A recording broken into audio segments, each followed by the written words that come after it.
যশোরের করোনা পরিস্থিতি নিয়ন্ত্রণ আসলেও চোখ রাঙাচ্ছে ডেঙ্গু। এ পর্যন্ত ৮ উপজেলায় ৫২ জনের ডেঙ্গু শনাক্ত হয়েছে। করোনা শনাক্ত হয়েছে ৫ জনের, এর মধ্যে ৩ জনের মৃত্যু হয়েছে।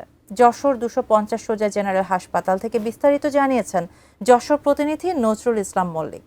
আমি এখন আছি যশোর ২৫০ শয্যা জেনারেল হাসপাতালে। এখানে ডেঙ্গু শনাক্ত হয়ে ৩ জন চিকিৎসা গ্রহণ করছেন। এর মধ্যে নারী রয়েছেন একজন, শিশু একজন এবং পুরুষ একজন। যশোরে এই পর্যন্ত ডেঙ্গু শনাক্ত হয়েছেন ৫২ জন। এর মধ্যে অভয়নগরী রয়েছে ৩১ জন এবং কেশবপুর এবং সদরে বাকি যারা তারা এখান থেকে চিকিৎসা গ্রহণ করেছেন।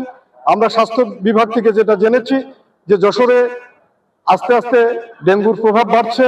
এখানে করোনায় শনাক্ত হয়ে ৫ জন চিকিৎসা গ্রহণ করা অবস্থায় এখানে ৩ জনের মৃত্যু হয়েছে এবং ২ জন চিকিৎসা নিয়ে বাড়ি ফিরেছেন।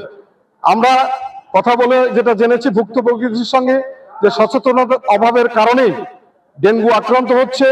পাশাপাশি পৌরসভাগুলো এবং ইউনিয়ন পরিষদ এবং সংশ্লিষ্টরা সচেতনতা বৃদ্ধির লক্ষ্যে যে কাজ করা দরকার সেটা করছেন না এবং মশা নিধনের জন্য যে স্প্রে করা দরকার সেগুলো না করার কারণেই ডেঙ্গুর প্রভাব বাড়ছে। আমরা স্বাস্থ্য বিভাগের সঙ্গে কথা বলেছি, বলে যেটা জেনেছি সিভিল সার্জনের অফিস সূত্রে যে ডেঙ্গুর ব্যাপারে তারা পদক্ষেপ গ্রহণ করেছেন ইতিমধ্যে ডেঙ্গু নিয়ন্ত্রণে নেওয়ার জন্য। এবং করোনা আপাতত সেই রকম কোনো প্রভাব নেই। করোনা যশোরে আপাতত প্রভাব না থাকার কারণে তারপরেও তারা করোনার বিষয়ে সচেতনতা করছেন।